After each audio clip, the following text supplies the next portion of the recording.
पानी को बहने से रोकिएगा तो पानी बह के निकलेगा।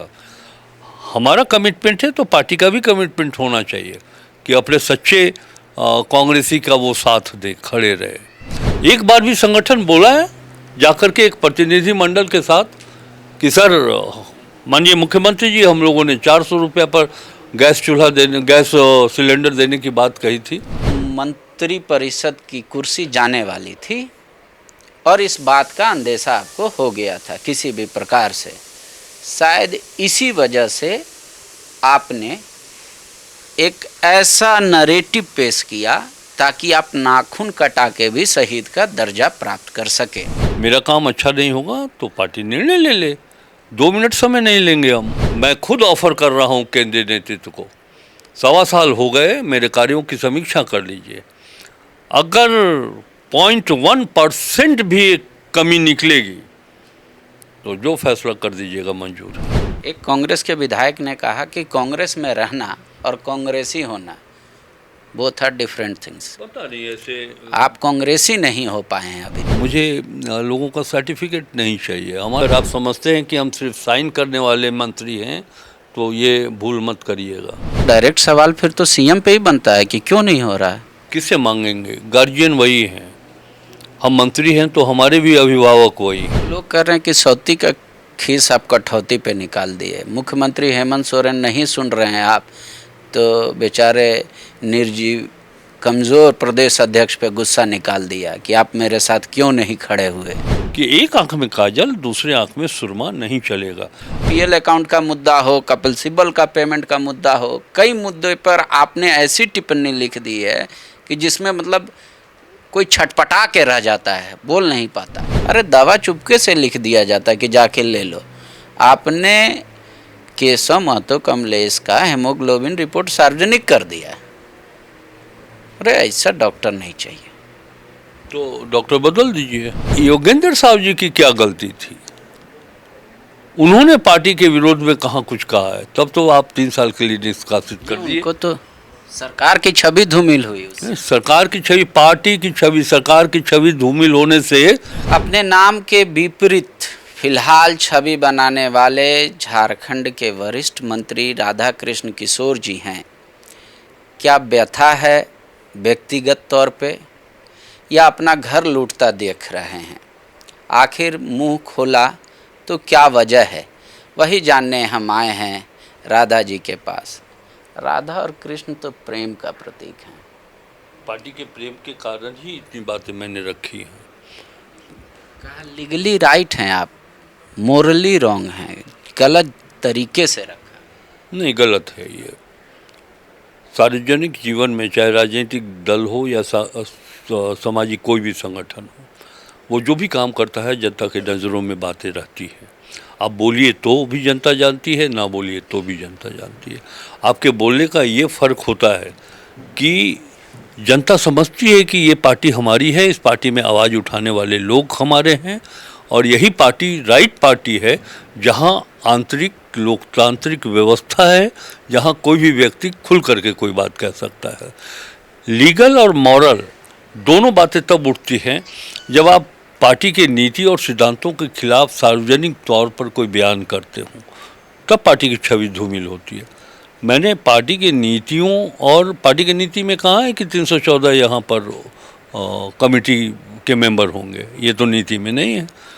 81 विधानसभा हमने तो परसों मैंने कोट करके बताया है कि मध्य प्रदेश में कितना है, उड़ीसा में कितना है, उत्तराखंड में कितना है। उत्तर प्रदेश इतना बड़ा विशाल, वहाँ मुश्किल से, मुझे ठीक से याद नहीं है, लेकिन वहाँ 130 के आसपास है। लेकिन हो सकता है कि कमलेश जी चाह रहे हो कि अगली चुनाव में कांग्रेस 81 विधानसभा में लड़ेगी, इसी वजह से जंबो जेट लेकर उतरे हैं मैदान में। अब ये वो जाने, ये कमलेश जी को फैसला नहीं करना है। कमलेश जी सिर्फ अपनी बात रख सकते हैं।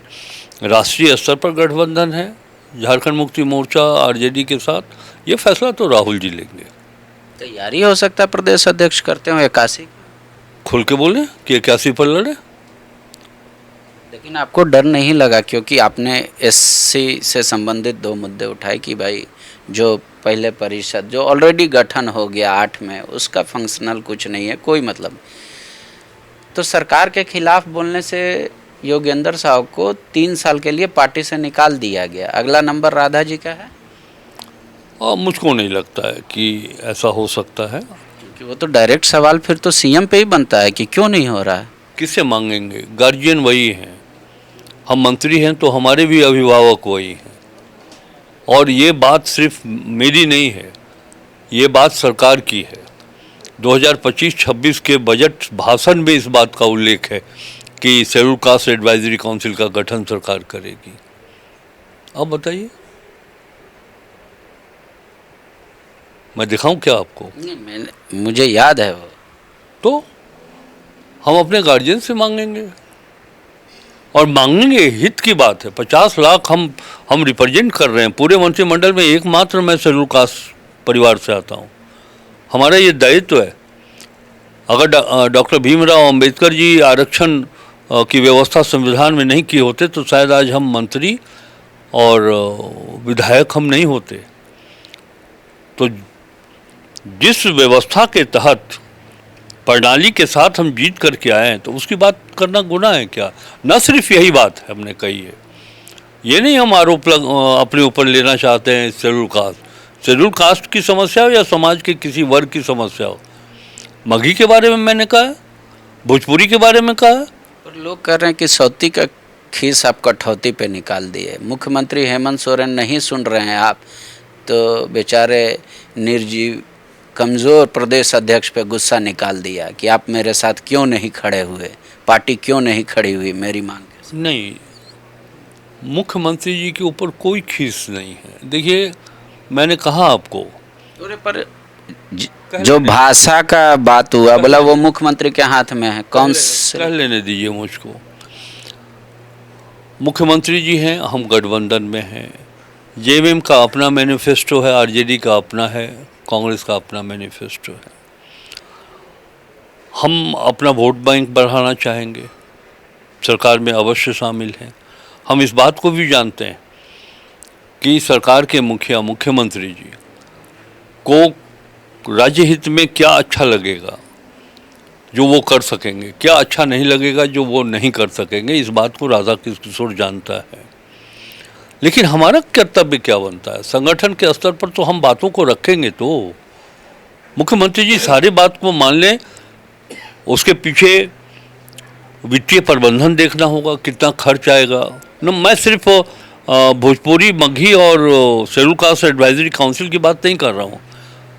अब जैसे गैस का है मामला कि गैस 400 रुपये में हम देंगे। एक तो मैया सम्मान में हमारे यहाँ प्रति वर्ष 14,000 करोड़ रुपये का खर्च है। तो हम अपने वित्तीय संसाधनों को भी देखेंगे।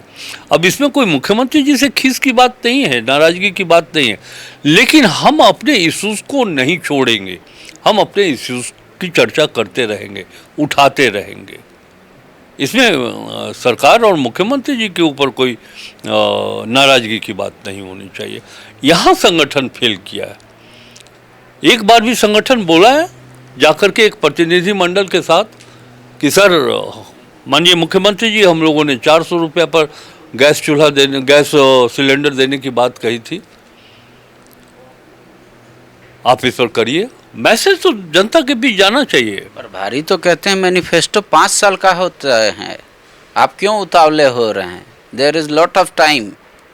हो सकता है एकदम आखिरी बजट जो राधा कृष्ण किशोर पेश करे उसमें ये बात इंट्रोड्यूस किया जाए। दो बात मैं आप ही की बात पर कह रहा हूँ।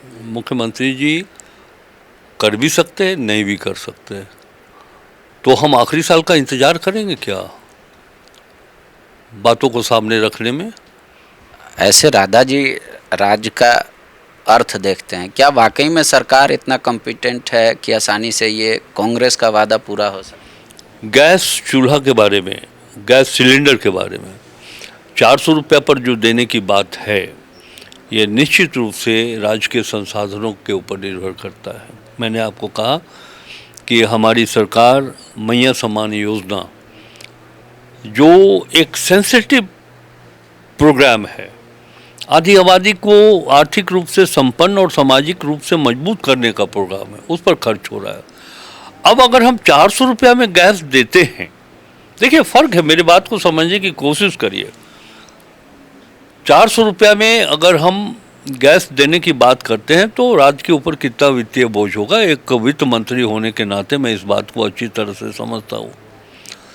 लेकिन 400 रुपया में आप राज्य सरकार से 200 रुपया तो मांगिए कि 200 रुपया आप मिला दीजिए, 100 रुपया तो मांगिए। ये मांगने का काम तो प्रदेश संगठन का है। और मैं जोड़ के बताऊंगा 2 दिनों के अंदर कि 400 ना दे करके अगर 200 रुपया ही दे दे तो कितना आर्थिक बोझ पड़ेगा सरकार के ऊपर, ये मैं गणना करके बता दूंगा 2 दिनों के अंदर आपको। लेकिन आप एकदम चुप्पी साधे रखिए तो ये काम तो हम कैसे जोड़ेंगे लोगों को। मतलब कांग्रेस को मजबूत करने के लिए, ताकतवर करने के लिए आपकी पीड़ा निकल रही है। बिल्कुल। लेकिन वो कह रहे कि ये पीड़ा सही है, मोरली लीगली सब सही है, तरीका ही गलत अपनाए। फेसबुक पे लिख दिए, चिट्ठी सार्वजनिक कर दिए। अरे ऐसा कोई होता है डॉक्टर कि जिसका ब्लड रिपोर्ट चला जाए तो चिल्ला के कहेगा हेमोग्लोबिन कम है, इसका हेमोग्लोबिन कम है। अरे दवा चुपके से लिख दिया जाता है कि जाके ले लो। आपने केशव महतो कमलेश का हेमोग्लोबिन रिपोर्ट सार्वजनिक कर दिया। अरे ऐसा डॉक्टर नहीं चाहिए। तो डॉक्टर बदल दीजिए, कहाँ रोक है। लेकिन मैं जानता हूँ, मैंने बार बार आपको कहा है अभी कि हम सार्वजनिक राजनीति करते हैं, न सिर्फ हम, कोई भी राजनीतिक संगठन। अगर हम 5 किलोमीटर सड़क बनाते हैं तो जनता के बीच ढिंढोरा पीट के कहते हैं कि ये सड़क मैंने बनाया है। अगर नहीं भी बना पाते हैं तो आवाज़ उठाते हैं कि ये 5 किलोमीटर सड़क बननी चाहिए, और जनता को बताते हैं कि हमने आवाज़ उठाई, नहीं हुआ। हम तो आवाज़ उठाने के लिए कह रहे हैं। और कोठरी में राजनीति नहीं हो सकती है, राजनीति सार्वजनिक हो सकता है। अगर हेमोग्लोबिन की कमी है पांडे जी के शरीर में तो डॉक्टर तो बोलेगा कि हेमोग्लोबिन की कमी है और अतिरिक्त खून चढ़ाने की आवश्यकता है। दूसरी बात, आपने ये कहा कि योगेंद्र साव के साथ जो हुआ वो कांग्रेस के खिलाफ तो थे नहीं, ना कांग्रेस के खिलाफ उनका कोई स्टेटमेंट था। वहाँ के लोगों की वो बात रख रहे थे, पार्टी ने निष्कासित। और इतना दिन के बाद क्यों नींद से जागे? जब जागो तब सवेरा, और जागने का समय मेरा राइट था, सही समय था। तब नगर निगम का चुनाव नहीं हुआ था। आप कंपेयर करिए, आधी बात आप जानने की कोशिश कर रहे हैं, पूरी बात जानिए। ये बात तब उठी जब सार्वजनिक रूप से श्रीमती रमा खलको जी, मैं बड़ा आदर करता हूँ, वो बहुत गंभीर और संवेदनशील महिला हैं, और पार्टी के और जनता के प्रति जो उन्होंने समय दिया है, बहुत कम ऐसे महिला नेतृत्व है जो इतना समय दिया। लेकिन मैं एक सिस्टम के ऊपर आवाज़ उठा रहा हूँ। उनका वीडियो वायरल हुआ था, मैंने भी सुना, देखा। उसमें उन्होंने कहा कि के राजू सर और प्रदेश कांग्रेस के कमी के कारण हम चुनाव हार गए। तो उस पर मैंने प्रश्न उठाया है कि योगेंद्र साव जी की क्या गलती थी, उन्होंने पार्टी के विरोध में कहाँ कुछ कहा है। तब तो आप 3 साल के लिए निष्कासित कर दिए। उनको तो सरकार की छवि धूमिल हुई। सरकार की छवि, पार्टी की छवि, सरकार की छवि धूमिल होने से गवर्नमेंट, जहाँ आप मुखिया नहीं हैं, उससे संविधान में उसकी कोई व्यवस्था नहीं है। संविधान में व्यवस्था है पार्टी की छवि धूमिल होने से। सरकार की छवि अगर कोई कमी हो रही है तो उसके बाद भी तो के राजू सर ने कहा कि माइंस माफियाओं का वो चल रहा है हजारीबाग में, जैसा कि हमने सुना है। तो आप तो जोगेंद्र साहु जी को, जोगेंद्र साहु जी भी तो यही बात कर रहे थे, आपने उनको पार्टी से निकाल दिया। मेरा ये कहना है कि एक आंख में काजल दूसरे आंख में सुरमा नहीं चलेगा।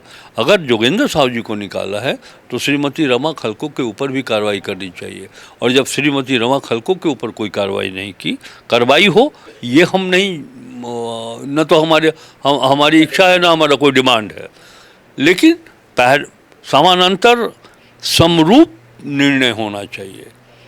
तब उन जोगेंद्र साहू पर भी कार्रवाई नहीं होनी चाहिए। कार्रवाई अगर हो भी गई है तो वो उस कार्रवाई का जो लेटर इशू हुआ है उसको कैंसिल करके फिर से जोगेंद्र साहू जी को कांग्रेस पार्टी में रखना चाहिए। ठीक है, लेकिन आप इतने अनुभवी नेता हैं, क्या पार्टी स्टिक टू कॉन्स्टिट्यूशन रहती है? कभी समय और परिस्थिति के अनुसार निर्णय लेती है। इंस्टीट्यूशन भी तो आजकल स्टिक टू कॉन्स्टिट्यूशन नहीं रहता। और राधा जी कह रहे नहीं कि दोनों आँख में अगर काजल लगाना है तो दोनों में लगाओ, सुरमा लगाना है तो दोनों में लगाओ, नहीं तो छोड़ दो। ले ऐसा नहीं होता है। मतलब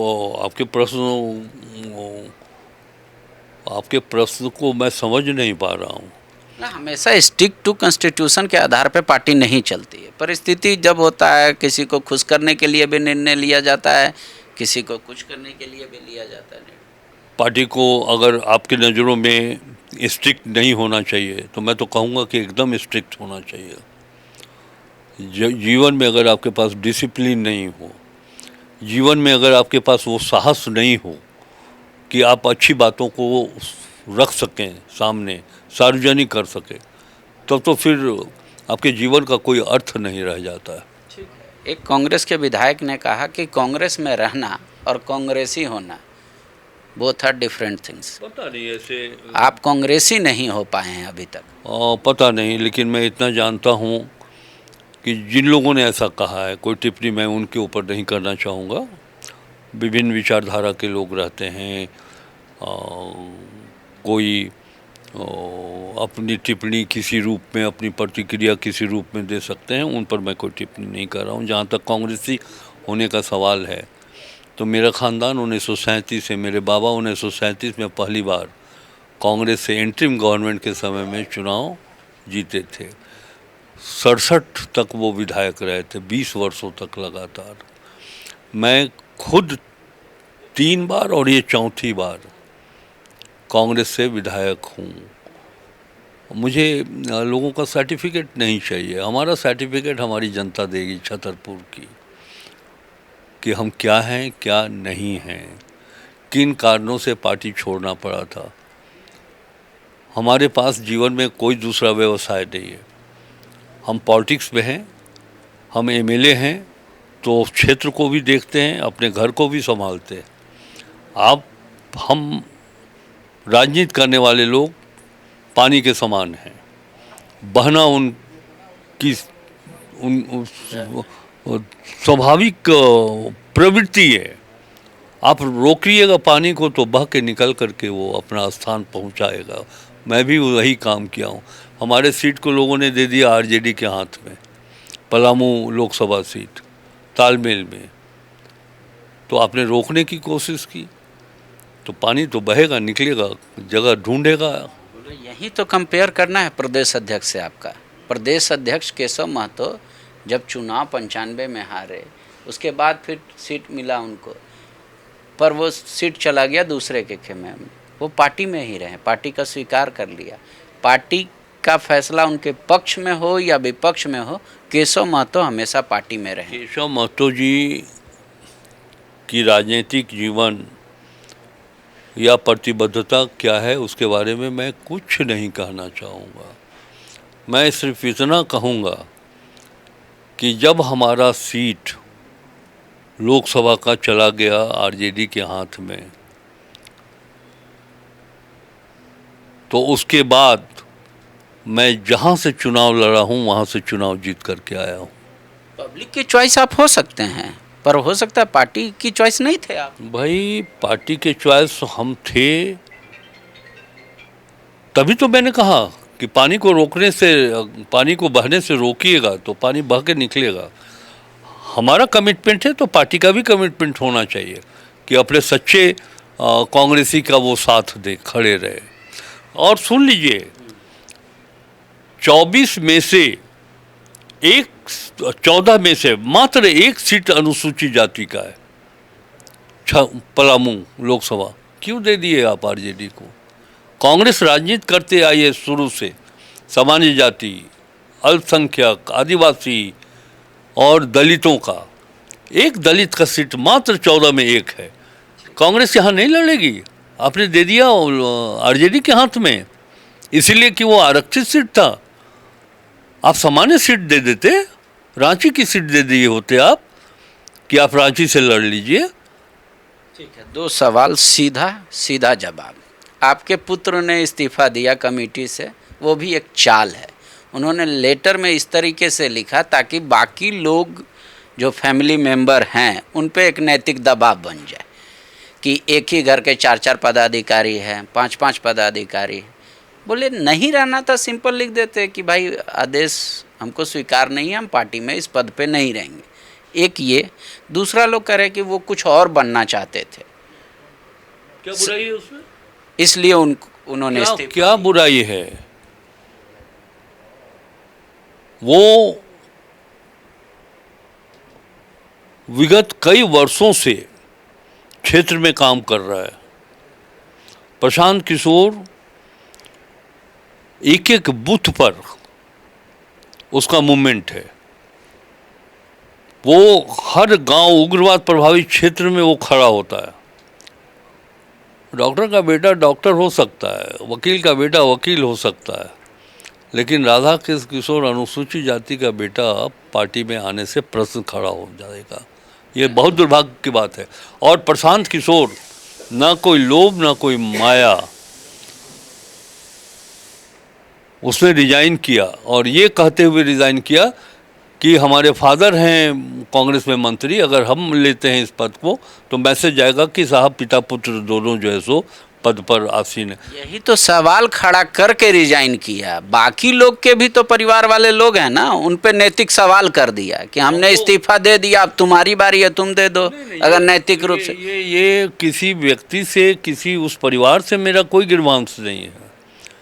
ये प्रशांत किशोर का तो है ना, तब ने उसने कहा। प्रशांत किशोर का पार्टी से ये बात है कि भाई एक तरफ कई लोग, आपके मीडिया में भी ये बात उठती है, पुत्र मोह। हम तो वैसे मीडिया को जिन लोगों ने कहा, हम आपकी बात नहीं कर रहे हैं, कि जिन लोगों ने ये कहा कि पुत्र मोह के कारण, तो उनको तो ये भी उठाना चाहिए कि किनके परिवार के कितने लोग कमेटी में सदस्य बनाए गए। प्रश्न तो उठता है, उठेगा तो प्रश्न मौन नहीं रहेगा। एक आखिरी सवाल ये है कि आपकी मंत्री परिषद की कुर्सी जाने वाली थी और इस बात का अंदेशा आपको हो गया था किसी भी प्रकार से। शायद इसी वजह से आपने एक ऐसा नरेटिव पेश किया ताकि आप नाखून कटा के भी शहीद का दर्जा प्राप्त कर सके। ऐसा इल्ज़ाम आप पे चस्पा हो रहा है। मतलब कहाँ? आप खड़गे साहब के बहुत करीब हैं क्या? आज पेपर में भी आया है कि 2 मंत्री हटाए जाएंगे कांग्रेस के। कौन? अखबार में, अखबार। कौन हटाए जाएंगे? संभवतः आप भी हो सकते हैं। मतलब हम भी हो सकते हैं, कोई भी हो सकता है। ये प्रोग्रेटिव है, हमारे कार्यों की समीक्षा होती है वहाँ पर। लेकिन आपने जो प्रश्न किया है कि हम उसे बचाने के लिए, एक बात देख लीजिए, अखबार में क्या छपेगा उससे राधा कृष्ण किशोर प्रभावित नहीं होता है। हम जो कर रहे हैं उससे हम प्रभावित होंगे।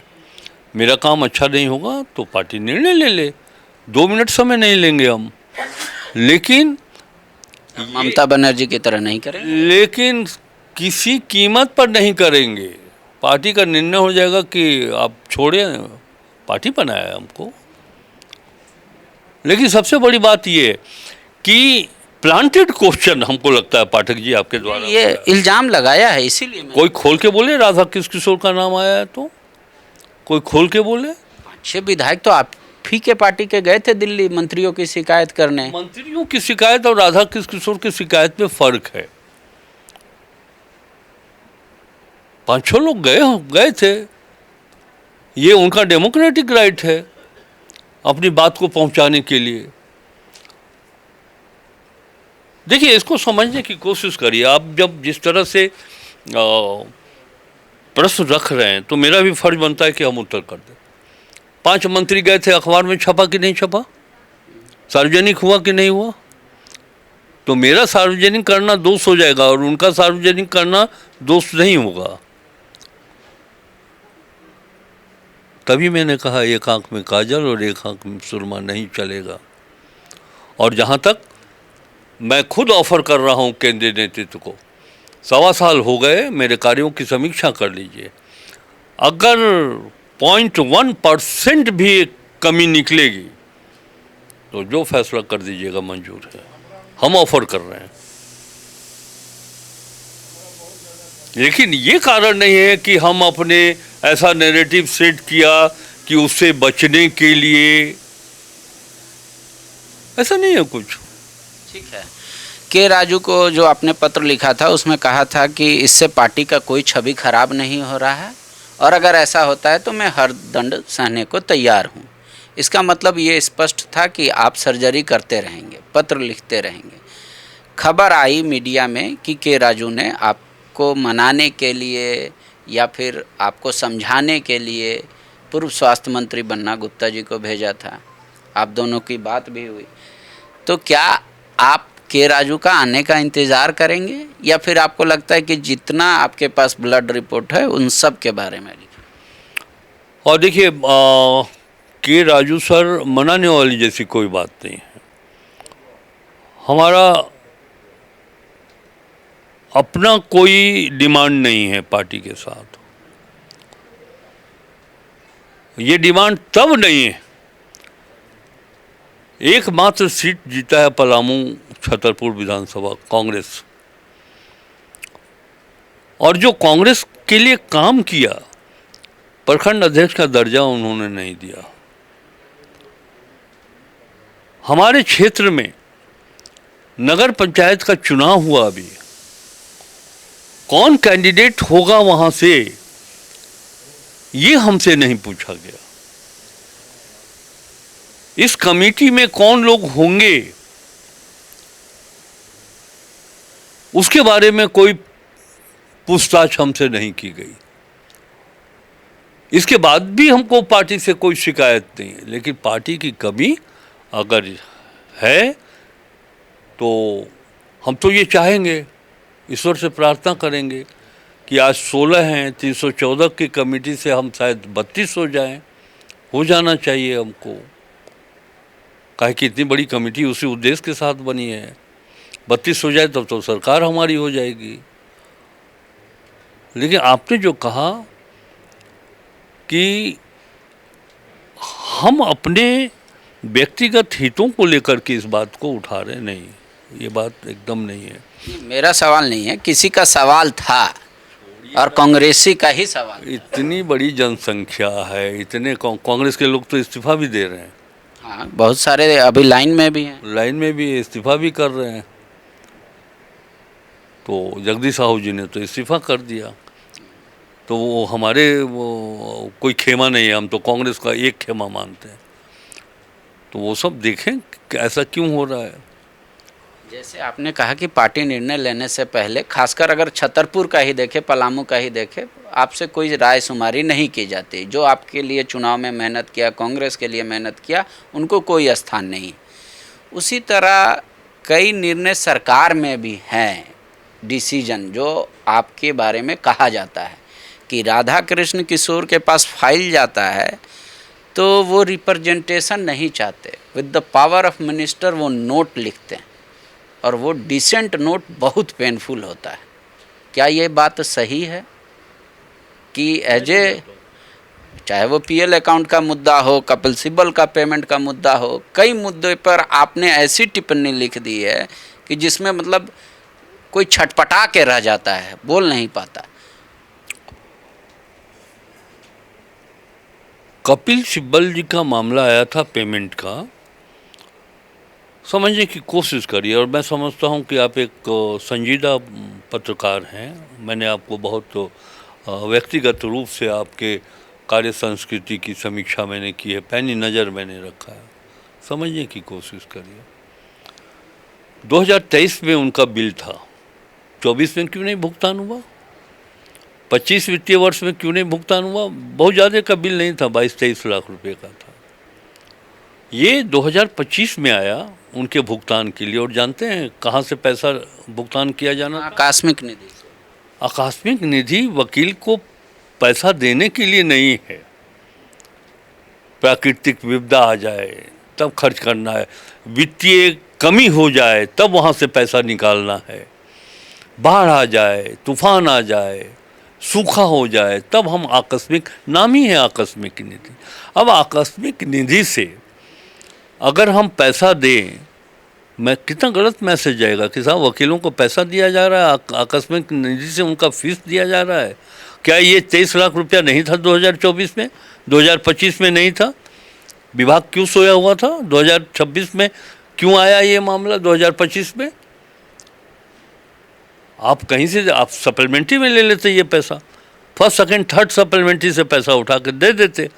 लेकिन आकस्मिक निधि जिस चीज़ के लिए, जिस उद्देश्य से बना है, उससे अगर हम किसी को फीस देने लगे तो टेक्निकली लीगली आप हमेशा राइट रहते हैं कहते, पर ये बात तो बुला के भी बोल सकते थे कि फाइल वापस ले जाओ, ये सब नहीं करेंगे। नोट लिख देते, वो ज़्यादा पीड़ादायक है ना। बोल रहे हैं कि यहाँ पे आके केंद्रीय टीम ने जब जीएसटी का ये किया, छापेमारी की, पैसा रिकवर किया, फिर भी आपने पूछा अपने अधिकारियों से कि तुम लोग क्या कर रहे थे जी, तुम लोग कितने जगह गए? और ऐसे कई सवाल हैं जो राधा जी चूंकि लीगली राइट रहते हैं तो पाठक जी अगर आप समझते हैं कि हम सिर्फ साइन करने वाले मंत्री हैं तो ये भूल मत करिएगा। बात तो बिल्कुल सही है, हमारा इंटेलिजेंस विंग है और सबसे मैक्सिमम 4-5 जगहों पे फेक जीएसटी का मामला आता है, जिससे अरबों रुपए की क्षति होती है राज्य सरकार को। धनबाद, बोकारो, जमशेदपुर, गिरिडीह, हजारीबाग, रांची, यही 4-5 जिले हैं। सेंट्रल आईजीएसटी की टीम आकर के वहाँ 400-600 करोड़ रुपए का घोटाला पकड़ के ले जाती। हमारे अधिकारी क्या कर रहे हैं? मैंने कहा कि एक्सप्लेनेशन करिए। आप जो फॉलोअप आप चला रहे हैं, आप कोई रिपोर्टिंग ही नहीं करिए तो किस काम का फॉलोअप? आप तो एक्टिव हैं तो आपका टीआरपी बढ़ा हुआ है। हमारे अफसर वहाँ पोस्टेड है। मैंने सिर्फ वही चीज़ नहीं देखा है, काम करना है तो काम करना है। केंद्र सरकार की टीम को इन्फॉर्मेशन होता है, हमारे राज्य सरकार के इंटेलिजेंस टीम को इन्फॉर्मेशन नहीं होता है। क्यों नहीं वो एक्सप्लेनेशन के भागी हैं? मैंने पूछा है कि एक्सप्लेनेशन करिए, अगर संतुष्ट नहीं जवाब होगा तो उनके विरुद्ध कार्रवाई की जाएगी। हम कैसे चाहेंगे एक कमर्शियल टैक्स मिनिस्टर होने के नाते कि हमारा इकोनॉमिकल लॉस हो, राज्य को नुकसान हो? अगर किसी को पेन होता है तो उससे पूछिए ना। हम तो इतना देर से जवाब देने के लिए बैठे हुए हैं, शायद इतना देर से कोई ब्यूरोक्रेसी आपको जवाब देने के लिए नहीं बैठेगा आपके साथ। उनसे पूछिए कि हुजूर आकस्मिक निधि से पेमेंट वकील को देने के लिए फाइल क्यों भेजे? और कोई लेन देन हुआ था तो वित्त विभाग से पूछ करके तो आप वकील नहीं नियुक्त किए थे। आपने नियुक्त किया, आप अपने स्तर से उसको पेमेंट कर दीजिए। ये फाइल मिनिस्टर के पास क्यों आएगा?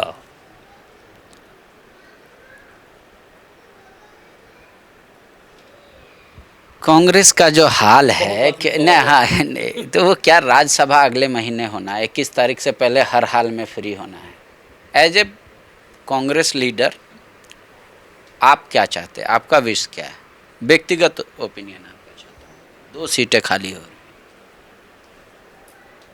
देखिए, ये मामला आदरणीय राहुल गांधी जी, आदरणीय मल्लिकार्जुन खड़गे जी और आदरणीय जो जेएमएम के सुप्रीमो हैं माननीय मुख्यमंत्री जी, इन तीनों के बीच का मामला है। क्या सहमति बनती है? हमारे पास संख्या बल 16 है, हमारे पास इतना संख्या बल नहीं है कि हम कैंडिडेट को जिता सकें। जेएमएम से, बिना जेएमएम के सहयोग से हमारा राज्यसभा का उम्मीदवार नहीं जीतेगा। तो ये स्ट्रेटजी क्या बनेगी? कांग्रेस पार्टी सीट मांगती है और सीट अगर ले भी तो जेएमएम सपोर्ट करता है या नहीं करता है, तो ये उच्च स्तरीय मामला है, इस बात का उत्तर मैं नहीं कर सकता हूँ। शुक्रिया। राधा जी से जितने भी संभावित सवाल थे, जितने भी आरोप थे, कैमरे के पीछे वाले भी आरोप, हर सवाल का मैंने कोशिश किया कि इनसे उत्तर ले लिया जाए। हम दोनों की बातचीत से कांग्रेसी कितना संतुष्ट हुए, आम लोग कितना संतुष्ट हुए, और संभवतः ब्यूरोक्रेट्स जिनको परेशानी है वो भी कमेंट करके चाहे तो लिख सकते हैं। मेरा प्लेटफॉर्म सबके लिए खुला है। शुक्रिया। गोल, जहां 27 वर्षों के सफर में 17,000 से भी अधिक छात्रों ने डॉक्टर एवं इंजीनियर बनकर भरे सफलता की ऊंची उड़ान, जहां साधारण छात्र भी झारखंड टॉपर्स बनकर बना रहे इतिहास। दूरदर्शी शिक्षाविद श्री विपिन सिंह के मार्गदर्शन में मेडिकल एवं इंजीनियरिंग के लाखों छात्रों के लिए आशा की किरण के रूप में गोल, नेशंस लीडिंग इंस्टीट्यूट। प्रतियोगिता परीक्षा की तैयारी का एकमात्र संस्थान NIBM, banking, SSC, railway, JPSC परीक्षा की करे तैयारी। जौहरी का भूमिका ये संस्था अदा कर रही है और हीरा चमक रहा है। पूरे NIBM परिवार को मैं तहे दिल से धन्यवाद देती हूँ कि उन्होंने अपने कुम्हार के रोल को बहुत अच्छी तरह से निभाया। मेरा सिलेक्शन IBPS CSA में बैंक ऑफ महाराष्ट्र में हुआ है। करेंटली मेरा RRBPO में हुआ है। मेरा सिलेक्शन बैंक ऑफ इंडिया में एज ऑफिसर स्केल 1 हुआ है। मेरा सिलेक्शन इंडियन ओवरसीज बैंक में एज PO हुआ है। NIBM झारखंड का एकमात्र संस्थान। बायोम इंस्टीट्यूट नीट की तैयारी के लिए एक भरोसेमंद नाम। यहाँ अनुभवी फैकल्टी, स्मार्ट क्लासरूम और बेहतरीन टीचिंग मेथड से स्टूडेंट्स को मिलती है मजबूत तैयारी। यहाँ हर स्टूडेंट को मिलता है पर्सनल गाइडेंस और डाउट क्लियरिंग का पूरा सपोर्ट। नीट 2027 और 28 के लिए फेज 2 बैच 30 अप्रैल से शुरू हो रहा है। आज ही बायोम इंस्टीट्यूट से जुड़े और अपने डॉक्टर बनने के सपने को दे सही दिशा। बायोम इंस्टीट्यूट सिर्फ मेडिकल प्रिपरेशन का संस्थान। काम की तलाश है, भरोसेमंद नौकरी चाहिए? जुड़िए ANG के साथ, जहां श्रमिक सबसे पहले। 12 घंटे की ड्यूटी, हर दिन 3 समय का खाना, मुफ्त रहने की सुविधा, आपकी सुरक्षा के लिए इंश्योरेंस, ओवर टाइम का लाभ, PF सीधा क्लाइंट से, समय पर पूरा वेतन और जरूरत पड़ने पर एडवांस पे। ANG मैन पावर सॉल्यूशंस, सम्मान के साथ काम, भरोसे के साथ कमाई।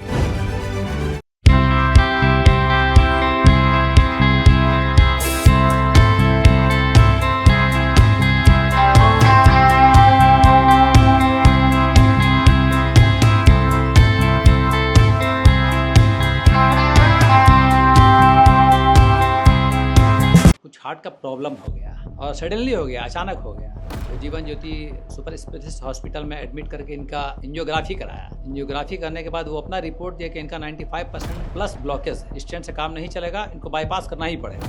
कबीर हर्ब है।